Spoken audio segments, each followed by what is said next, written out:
Hello and welcome to our question and answer session. I am Elspeth Shaw and I work for C&C Search, an award-winning agency. I personally specialise in HR recruitment and I'm the director of that division. C&C Search was founded by Lucy and Ed Chamberlain, brother and sister, who very much drive the business in regards to in a consultative way rather than that hardcore sales approach. And I am joined by the excellent Nicola. And we'll be doing question and answer session based on leading to uncertainty. So Nicola, over to you. Hi, thanks Elspeth. So my background is I've been in HR for 15 years and more. Before that I was 6.5 years in a commercial sales role, also in IT. So my career has been throughout the tech industry as it evolved and changed. I specialise now in working with startups and scale-ups, and I work with fast growth, high potential HR people to develop their careers through a programme called the A-List. If you want to know more, contact me on LinkedIn and we'll talk. Let's talk. So I know that we've had a few questions to go through, Elspeth. So shall we dig in? Yeah, great. So these are questions that you out there have obviously been in touch with, but also what we've heard from Nicola and myself with people that we've spoken to in the industry, questions that we've come across quite regularly. So starting off with, what experience do you have leading through uncertainty? So for me, I've worked in larger corporates as well as small SMEs and startups on a scale-up journey. So that could be from below 100 employees through to 500 plus.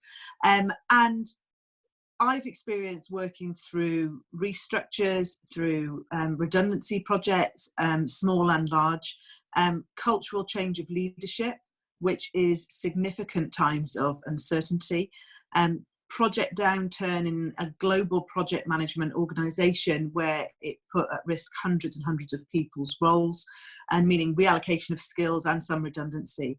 And unfortunately, in one organisation, the death of a son of one of the managers that had ripple effects for the entire organisation, because actually it was incredibly sadly a suicide. And so that creates significant uncertainty. All those things create significant uncertainty.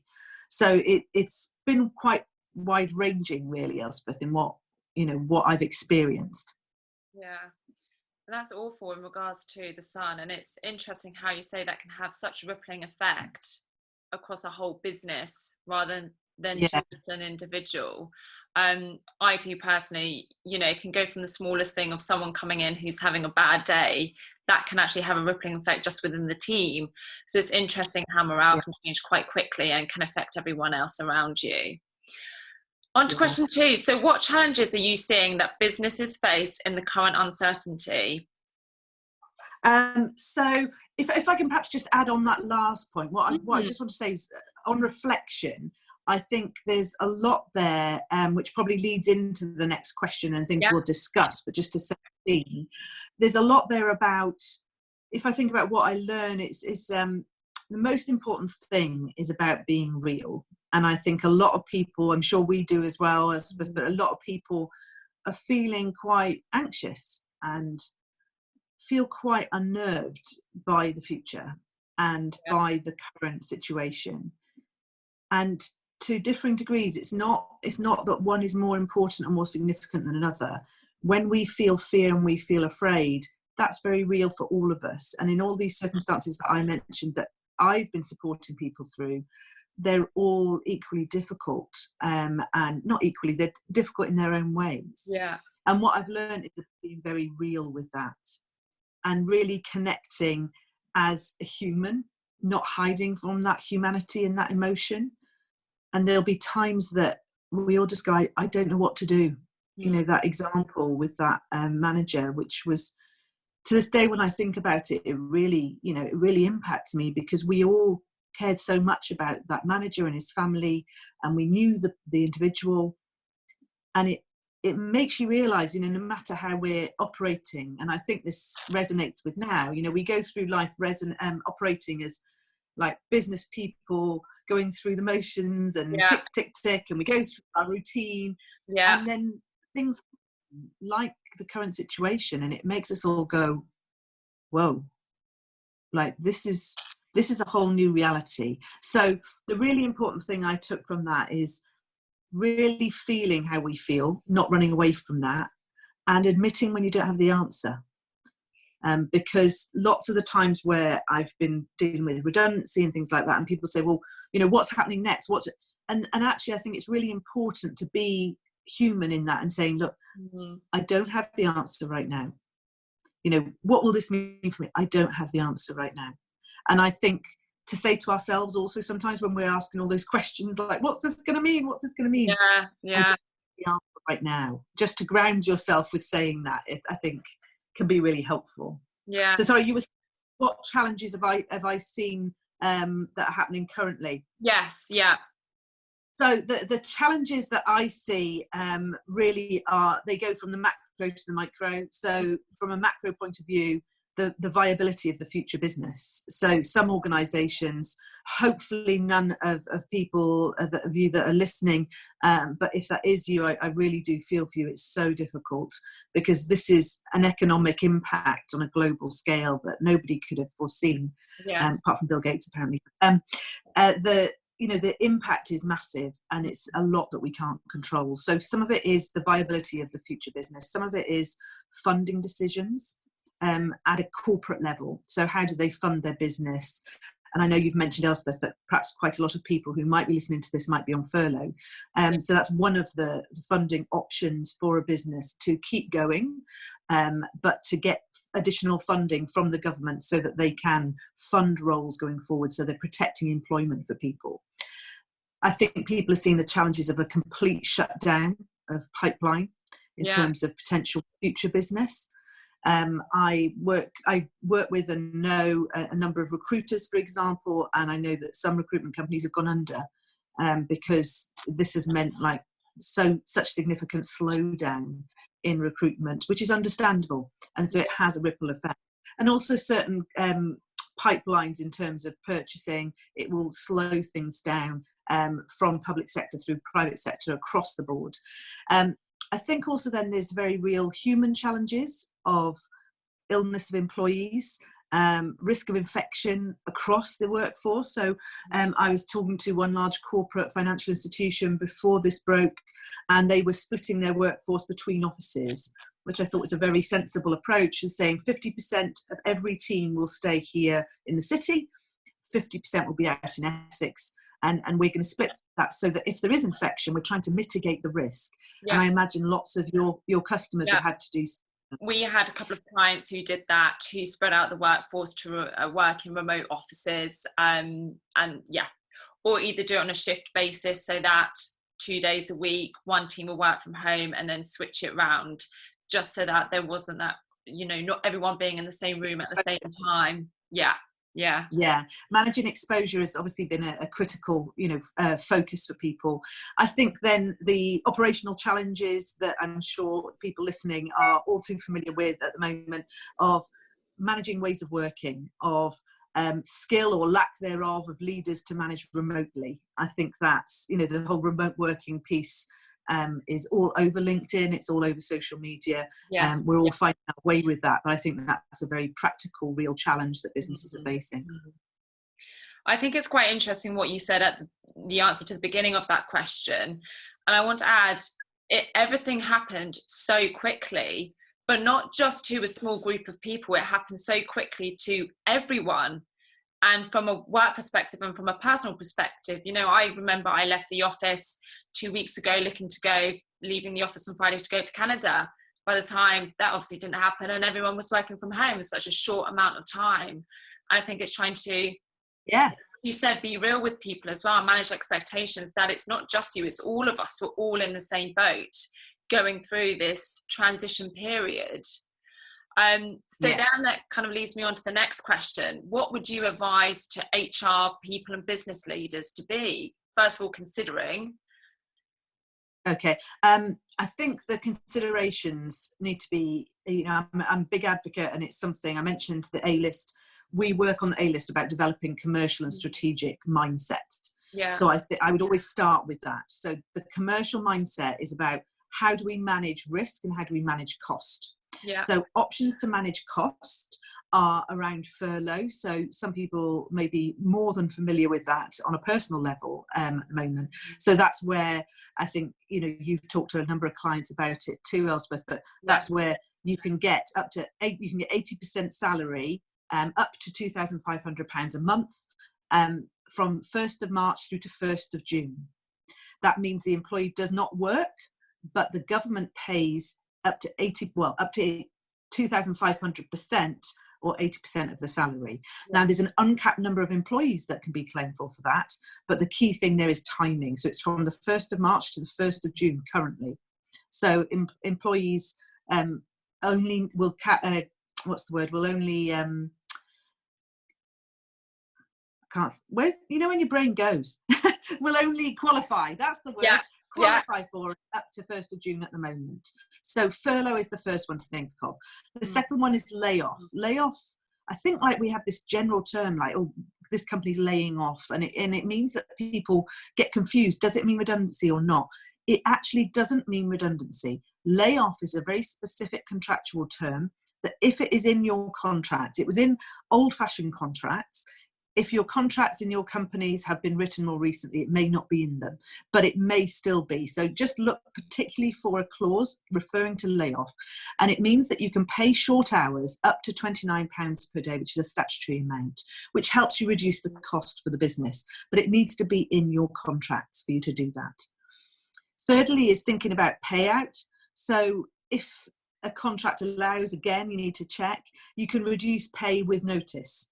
So it's maybe 1 month. Oftentimes it's 1 month with that. You can look at then redundancy as another option. And I would say, looking down the line, it's dependent on where your client pipeline is going as to where you might, you know, balance your decision. Redundancy, then obviously normal statutory requirements apply of needing 2 years service. You'll have your qualifiers of, it's £525 as a multiplier, and that multiplier is times years of service times your age multiplier, and it's up to a maximum of 15,000 as a rough guide for you. That's the statutory redundancy for those who are listening. And if you have enhanced redundancy, then obviously that could be additional, but you're looking at your costs as a business. Obviously you're bearing this all in mind. You've then got the things about actual leave and sick leave. So you could look at unpaid leave, you could look at sabbaticals, and you could look at sick pay. So if people are actually infected, they get paid now from day one of £94 as statutory sick pay. So there's a number of things to be thinking through, which I'm sure the people listening have been working through, but if they haven't, really to get on the ball with furlough in particular, because that's very time critical. But really thinking through what's the right thing for the business, because it's about the continuity of that business. Because if you don't make the right calls now and support your leaders to make those right calls, then there may not be a business for people to come back to. So whilst it's tough times and it could be making tough decisions, it's about making the right decisions that preserve that business for future employment. Yeah, of course, definitely. And then that kind of leads on to, we talked about what people are considering, but what about the actual doing of it? So I think the really important starting point for your HR and people leaders that are watching is to really make sure they understand and they clarify with their leadership. And by leadership, I mean like your CEO, your founder, your leadership team. You may be part of that leadership team, making sure that you clarify very regularly what the latest position is on P&L. So if you understand where your profitability is and where your risks are and what imminent risks there are, you can make the decisions that allow you to quote the Friends phrase, pivot as quickly as you need to. So if you need to go through redundancy, that could take a lot longer, whereas some of these things you could enact more quickly, and they might give you more flexibility depending on what you foresee happening for your business. So it's really keeping a close eye on where your viability is as a company, what your profit and loss is, communicating and over communicating the position. When I've led through times of change, one of the most important things, and we discussed this beforehand, Elspeth, I know, is about communication. And sometimes it's saying we don't have an update, but sometimes that's the most important thing, especially when you're home. And it's knowing, an interesting thing to know for your HR and people leaders is to find out how many of your employees are actually home alone. Yeah. So those who are home alone, it can impact you even more because you haven't got anyone else to pass the day with, apart from virtually, and hopefully encourage them to engage with that, which we'll get to later, I'm sure. But if they're home alone, any worries could be magnified. But that's the same for anybody, whether you're alone or not. And the way to reassure that is open, honest, frequent communication. And don't be afraid to say, there is no change. And the language around that could be, we continue to support this approach. Yeah. So keeping language positive, but over communicating, because people could think, you hear this morning that Boris has just come down with coronavirus. He's been tested positive. That happened very, very quickly. And things like that change all the time, and we're wanting to keep up to date. So for them to keep up to date, it's making sure they're in contact with their leaders and leadership, and they're agreeing the communication and keeping that regular communication going. A way to support that might be creating a Q&A document, makes it very, very practical. Yeah. And what you could do is, whether you have Slack or whatever communication tool you have in your organization, you could keep that as a link in your communication tool or your intranet or whatever you use, that you can then update remotely, so that when people are worried and perhaps they forget what's been said, you can refer them to that. Also, you can refer your managers to that, so that they can go there to make sure that they're up to date. Yeah. You could even say you'll do a daily, not monthly at this point in time, a daily update with managers. And I would encourage regularly checking in with managers and encouraging them to do the same with their teams. And things like very practical support. So somebody I'm working with on the A-list was saying that they were liaising with employees to see if somebody lived nearby another employee who was self-isolating, because they had no one to bring them veg and milk and essentials. And that's where this is a lovely opportunity for us to show community as organisations. And that's that human side. But if managers are really connected to employees, it'll enable that. So I'd recommend that your HR and people leaders have regular, if not every couple of days, as often as they can do, maybe a 15-minute, 20-minute session in the morning, just touching base. How are your people? What support do you need? What are the questions being asked? Keeping a close connection, and then helping people to stay connected and engage and have fun. Whether that's a virtual pub on a certain day of the week. If you usually go to a pub on a Thursday as a business, I think lots of London businesses do Thursday pub rather than Friday, because lots of people work from home. Continue that, but do it virtually over Zoom. Make sure that people stay connected, making this very, very practical. So from understanding the position to communicating the position to connecting and supporting managers, through to actually keeping employees connected and keeping lighthearted where you can. Yeah, definitely. And then on to the next question. What can we expect in times of uncertainty from our teams and our colleagues? Oh, yeah, it's a big question. I think we've all been in difficult situations, and you see reactions and you think, oh, I didn't expect that. And I think managers in particular will be concerned about that. So just to be able to empathise with your managers, I think is really important, because they may be afraid to say, I'm not sure what to expect, but to reassure them that it's okay to have that feeling, because they might feel that they need to know all the answers, and actually it's okay not to. I think this sort of magnitude of change and uncertainty creates a real visceral response. I don't know about you, Elspeth, but I've had times where I'm thinking, I'm actually having to be mindful of my anxiety here, because we all have that. It's human to have that response, thinking, what does this mean? And it's feeling quite overwhelming. So that's very human. I think to understand that gives it permission to be, first of all, rather than thinking, oh no, we can't feel that way and it mustn't be that way. To actually give it permission.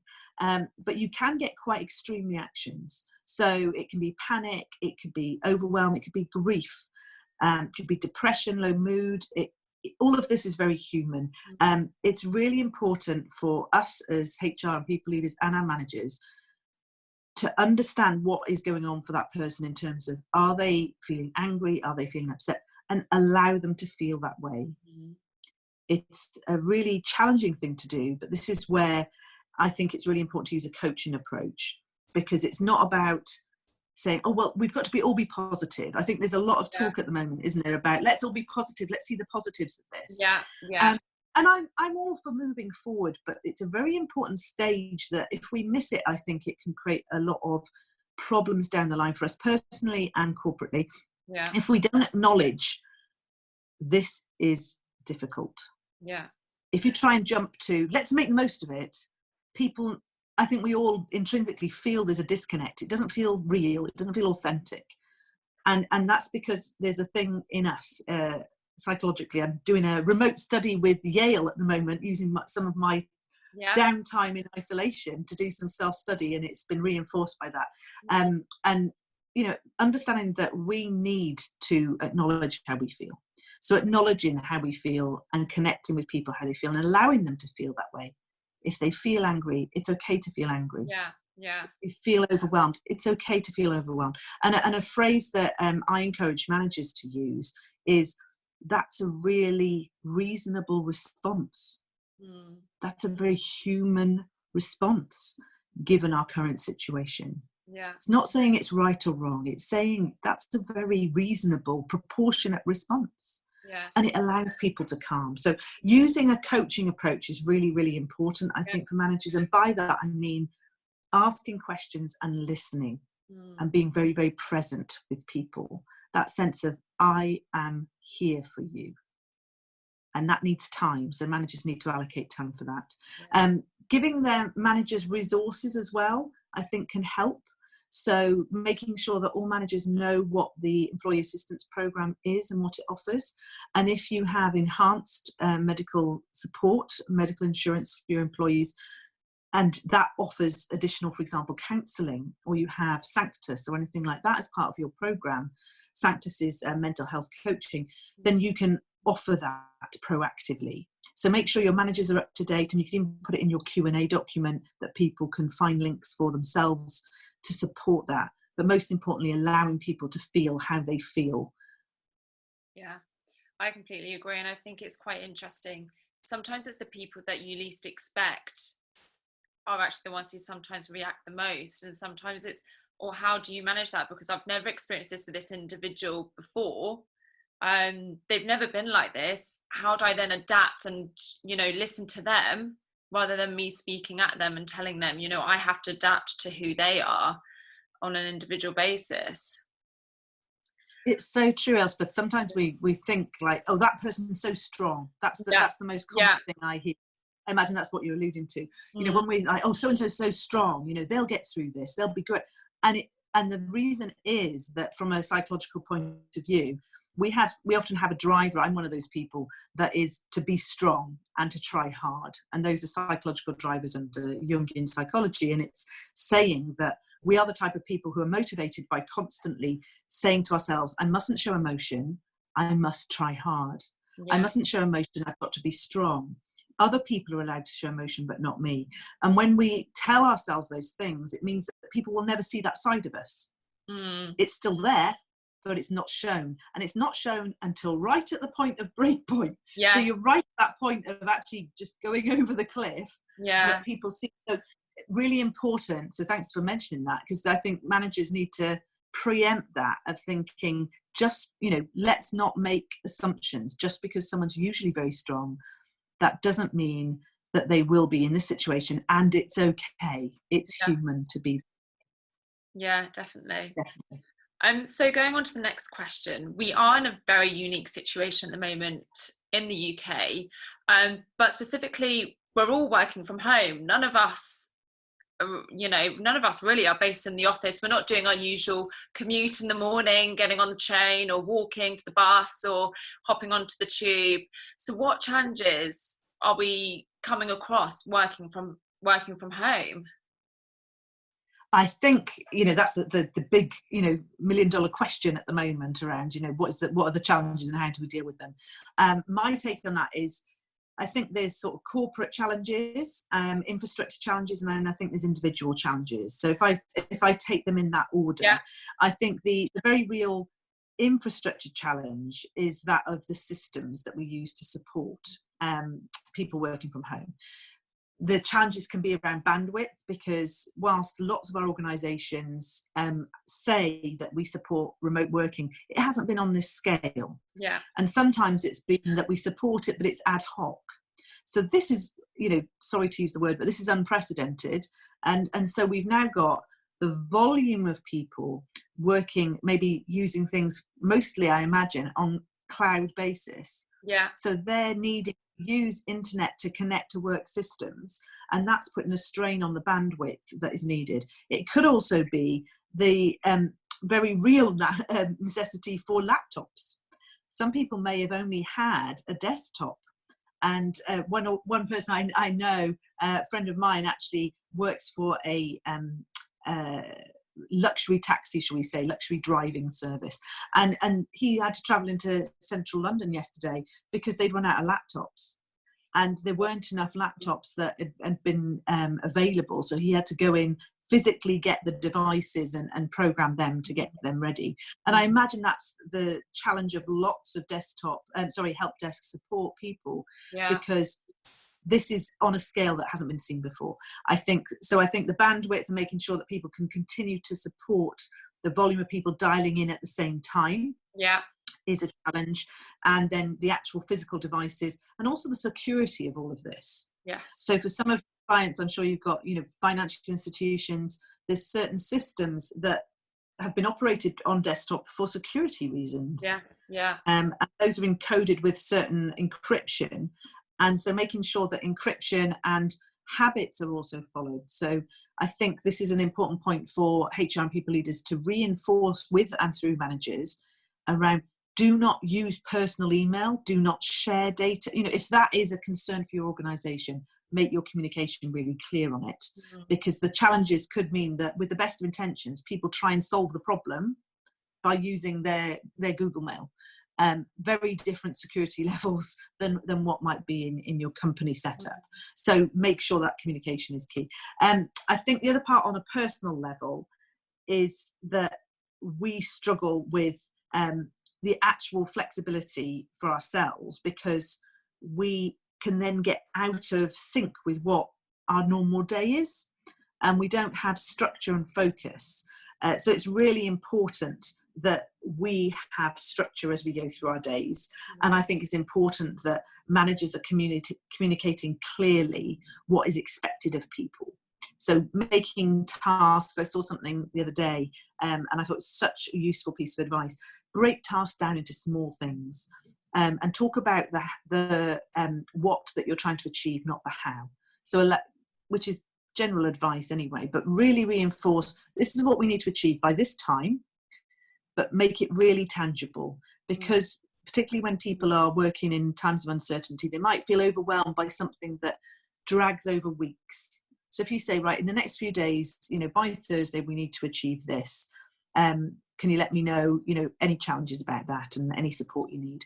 Make it very tangible. So making sure that they're communicating expectations and that they share information on support resources as well. Yeah. I think it's quite interesting. I was speaking to someone the other day, and as a business, they, a couple of weeks ago, actually had everyone working from home.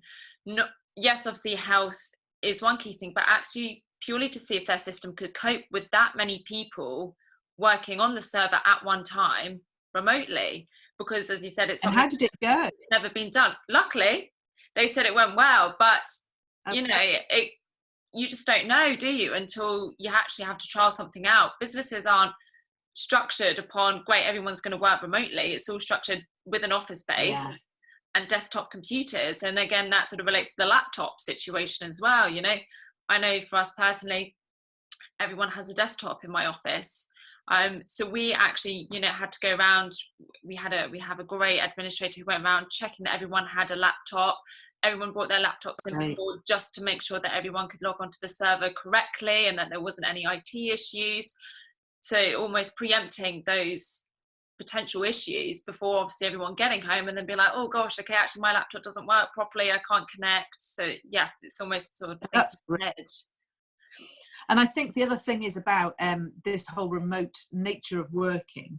I think there's a real need for managers to have support and upskilling around how to remote manage, how to lead remotely, because leading a team, managing a team is not easy at the best of times. It's something that I work with a lot of clients on, and developing really strong foundations, because I think we can make assumptions that because someone, and it's the classic thing, because someone's a good performer as an individual contributor, they will be a great leader. And maybe they have natural instincts that help that. But actually, it's a big step to become a leader. And then this is taking it to another level, isn't it? And I'm working with a number of clients on developing those skills in managers. And I think there's a number of infrastructure pieces there that you can help managers to understand around goal setting, around motivating, engaging. And I think the other piece is coaching, because particularly at this time of uncertainty, that's a key skill. So if there's any of your people leaders that want to talk some more about that, they can, I'm sure, drop you a line, and you can put them in touch with me. Because I can run remote sessions, and I think that is a really critical thing to do as soon as possible with your managers, because they could feel quite lost. And on to the next question. So what is your view of the future / our new normal, and will we get through this? We will get through this, but my view is that it won't be back to normal. There'll be a new normal. I do think that. I think lots of people are saying, oh, well, when we get back to normal, this will happen and that'll happen. And I actually think it will be a completely new normal. I think we're going to have very real things around a recession. We'll almost certainly be in a recession commercially. Companies will very much need their HR people. So if people are worried about that, my belief is that HR will be more important than ever. I think there'll be a certain focus for a while around managing risk and managing change, which could be on what we might refer to on the negative side around either making people redundant or managing the transition into different types of style of working, as in reduced hours and things like that, while we manage the transition through this recession period to trying to get to a more stable, steady state. So I think there will be a very real economic impact that will drive the HR need to focus on certain things. I think it will really lift the lid on Pandora's box of remote working, as we started to talk about there. I think, a lot of HR leaders that I'm working with at the moment are saying to me, what is this going to mean when we go back into the office? Because previously we said, oh, this couldn't be done for this or that reason. Well, how can we now say this? And I think that will provide very real questions. Of course, my individual take on it is there's still the challenge of making it work for teams so that you have real integrated ideation and innovation, because it's not impossible, but it's more tricky to do that virtually. However, it does cross the bridge of, you can't fundamentally say it doesn't work. So that's going to create a whole load of challenges. I think it'll create new psychological contracts between employers and employees as well, for better or for worse. So I think the way that managers and employers lead through this time could either strengthen the loyalty of employees to that organisation, or it could turn them the other way. But hopefully it will overall give us a new appreciation of personal connection and the ability to go out and meet and be together.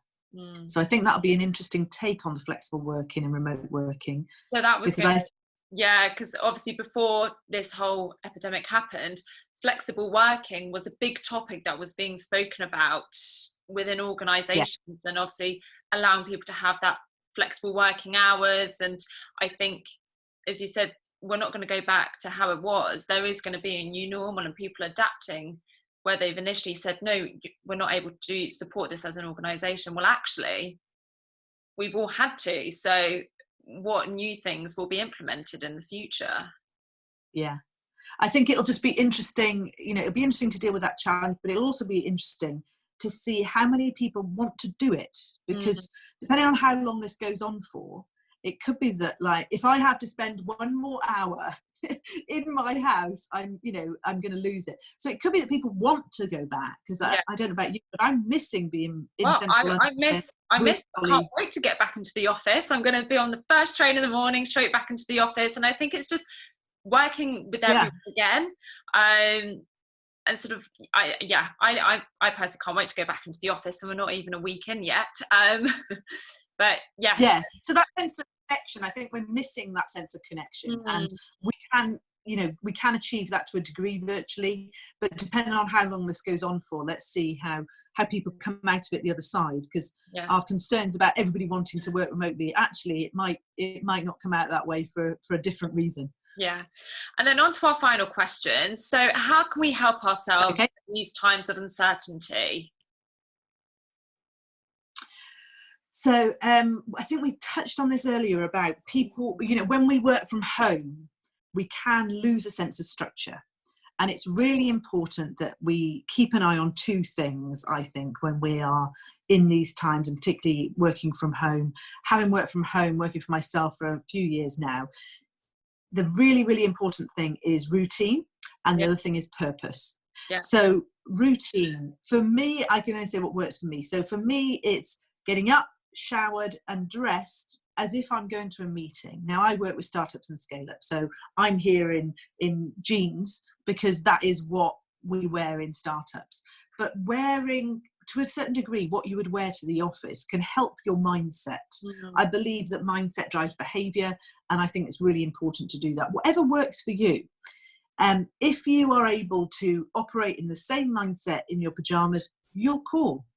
For me, it helps my mindset when I get dressed. I'm washed and dressed, makeup on, hair done. I'm like, okay, I feel ready, and I notice my mood changing from when I wake up. I don't know about if you do feel that too. Yeah, definitely. I'm also a big person just to get outside and have a bit of fresh air. I am a creature of habit in the office, eating my lunch at my desk, not really going outside, but I'm thinking, actually, I must make sure I take that break at lunchtime just to use my one bit of exercise that we can, just go for a walk, get a bit of fresh air, clear the mind, come back, crack on for the afternoon. Yeah. I'm a big Ellen fan, and I was watching one of her posts on Instagram just yesterday, and she was saying, I think she thinks one of the things we'll take from this is an appreciation of nature. Yes. And so hopefully people, similar to you, will also take that back, that when I'm going back to the office, I will make time for a break to get out in nature, because it's so healthy and so healing. So for me, routine is get up, get dressed, get in the mindset ready, and then have a routine of starting at the same time every day and finishing at the same time every day.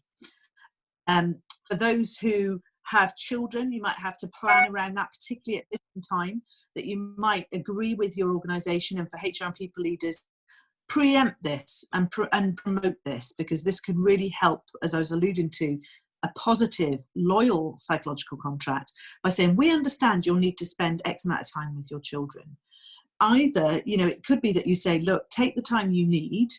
We need you to be available between these hours and these hours, and maybe extend it into the evening. Ask the individuals what would work for them. Whatever it is, if it's spending, a few hours with the kids in the middle of the day, whatever works. And if you don't have children, if it's, I work alone, so I want, at the middle of the day, I want to go out and go for a walk, as you say, I'm going to use my one time out of the house each day. I'm going to do it at the lunchtime. Have that routine. So keep it as a routine, because it helps your mind get into a focus of, this is the time to work, this is the time to have a break, this is the time to work, this is time to have a break. And make sure that you end the day. So a useful thing can be setting reminders on your laptop or your phone to give you reminders to have a break. So when we're in the office, the DSE guidelines are that you have a break every 60 minutes. So 20 minutes if you can, but you should definitely be having a break every 60 minutes. And that could be just getting up to put the kettle on, but it's stretching your legs. And on that note, sit up straight. Make sure you sit up straight. See, adjusting our posture, we're both doing it. It's important to have your desktop, as in, where you work, set up as you would at work.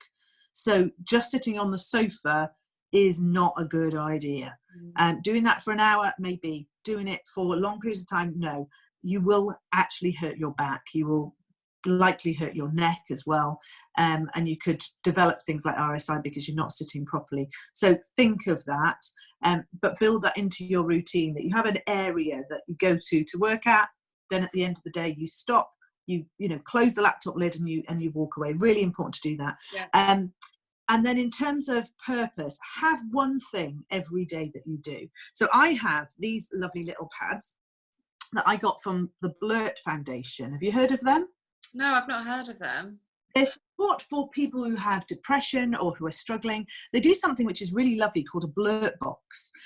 So for any of you listening, if you have anybody in your employees who is really struggling, it's something that could be a lovely gesture. And in those Blurt boxes, it could be sort of things that like make, you know, stuff to make a nice hot chocolate. It could also be a nice wristband or a candle, or, you know, things that are nurturing.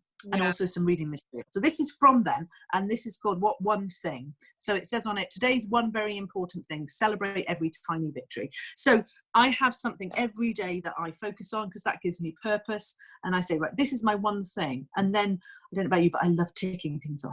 Yeah. So I can tick it off on my to-do. Yeah, that's me.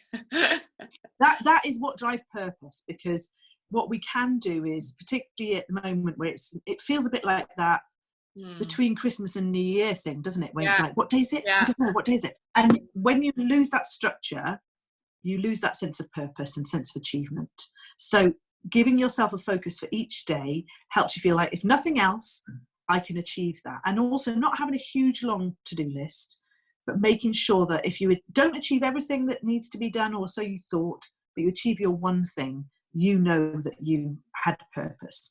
And the other thing is just be kind to yourself in terms of connection. And having people around you that support you, and around you, that could mean physically if you live with other people, you have a family.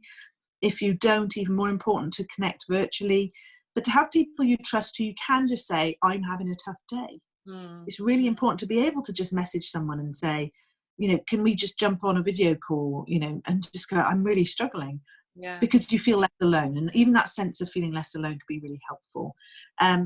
We can't, you know, be superhuman and be super positive all the time.